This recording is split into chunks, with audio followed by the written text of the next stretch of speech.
Bismillahirrahmanirrahim. Assalamualaikum warahmatullahi wabarakatuh. Selamat pagi anak-anakku sekalian. Di bulan penuh berkah ini, bulan Ramadan, izinkan saya untuk menyampaikan madah pesantren Ramadan atau Smartren dengan judul materi sholat. Baiklah anak-anakku sekalian, pengertian sholat itu ada dua macam, yaitu yang pertama adalah sholat menurut bahasa. Sholat menurut bahasa bermakna doa. Kenapa dikatakan doa? Karena dalam bacaan-bacaan sholat itu semuanya berisi doa-doa kita kepada Allah Subhanahu wa Ta'ala.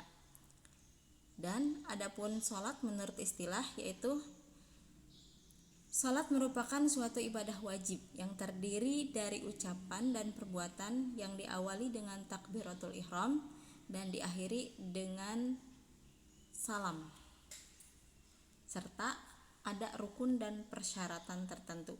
Jadi ada rukun sholatnya dan ada syarat sah sholatnya. Jadi kalau menurut istilah, sholat itu bisa terdiri dari ucapan dan perbuatan yang memang ada rukun-rukun tertentu yang harus dilaksanakan sehingga sholat itu menjadi sah. Dimulainya dari takbiratul ihram dan diakhiri dengan salam. Itu pengertian sholat menurut istilah. Kemudian kita beralih ke hukum sholat. Apa itu hukum sholat? Itu ada dua macam, bahwa sholat itu ada yang fardu ain, ada yang fardu kifayah. Yang fardu ain atau wajib, yaitu sesuatu yang harus dikerjakan, tidak boleh tidak, dan dosa ketika tidak dilaksanakan. Contohnya yaitu sholat 5 waktu yang telah ditetapkan oleh Allah Subhanahu wa Ta'ala untuk kita selaku umat Islam, itu wajib hukumnya, serta sholat Jumat bagi laki-laki. Itu sekali lagi, kalau sholat 5 waktu tidak kita kerjakan, maka hukumnya adalah dosa dan dosa besar. Kemudian ada yang sholat itu fardu kifayah. Apa yang dimaksud dengan fardu kifayah? Bahwa fardu kifayah itu diwajibkan atas seluruh muslim pengerjaannya, namun akan gugur dan menjadi sunnah bila telah dilaksanakan oleh sebagian kaum muslimin. Jadi awalnya adalah wajib, tetapi jika sudah ada yang melaksanakan sebagian daripada umat Islam, maka sudah gugur kewajibannya bagi umat muslim itu sendiri, kalau sudah ada yang mengerjakan sebagian dari umat muslim.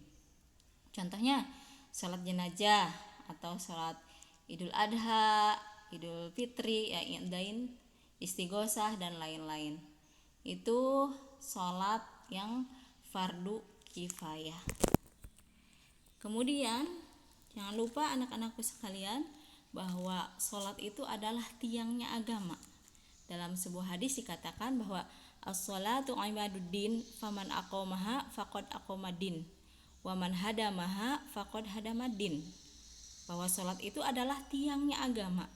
Maka barang siapa mendirikan sholat tersebut, sungguh ia telah mendirikan Islam. Dan barang siapa yang merobohkan sholat, maka sungguh ia telah merobohkan Islam itu sendiri. Jadi yang namanya sholat itu adalah tiangnya agama. Tiang itu adalah penyangga suatu bangunan. Jika tiangnya itu roboh, maka bangunan tersebut akan roboh. Sama saja dengan sholat, bahwa sholat itu tiangnya agama Islam ditopang oleh sholatnya orang-orang muslim. Seandainya topangan tersebut tidak kuat, maka robohlah agama tersebut, termasuk juga agama Islam yang kita cintai ini. Dan salah satunya yang membedakan antara orang kafir dan orang muslim, yaitu adalah sholat. Sholatlah yang menjadi pembeda antara umat muslim dengan orang kafir. Kita mengaku umat Islam, maka jangan lupa laksanakan sholat dengan sebaik-baiknya, dengan khusyuk, berusaha untuk khusyuk. Sholat itu kewajiban yang tidak boleh kita tinggalkan sampai suatu ketika kita disolatkan. Tidak, bahkan ada rukhsah ya, ketika kita tidak bisa berdiri sempurna melaksanakan sholat, kita bisa sambil duduk. Ketika tidak bisa duduk, bisa sambil berbaring. Tidak bisa berbaring sambil terlentang. Tidak bisa terlentang, pakai isyarat. Tidak bisa juga pakai isyarat dalam hati ya, bertasbih kepada Allah sampai suatu saat tidak bisa bernafas, itulah gugur kewajiban kita untuk sholat. Jadi marilah anak-anak sekalian, kita sebagai umat muslim, apalagi di bulan Ramadan ini, insya Allah pahala yang kita dapatkan berlipat ya. Jangan lupa bahwa kita punya suatu kewajiban yang tidak boleh ditinggalkan, yaitu sholat. Dan sholat adalah amalan yang nomor pertama dihisab di yaumil hisab kelak ya. Mudah-mudahan kita semua diberikan kemampuan, diberikan hidayah oleh Allah Subhanahu wa taala untuk bisa melaksanakannya dengan baik. Itu saja anak-anakku sekalian, materi kita kali ini dalam pesantren Ramadan.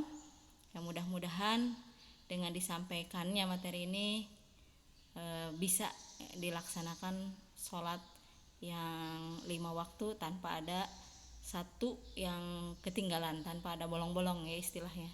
Itu saja. Assalamualaikum warahmatullahi wabarakatuh.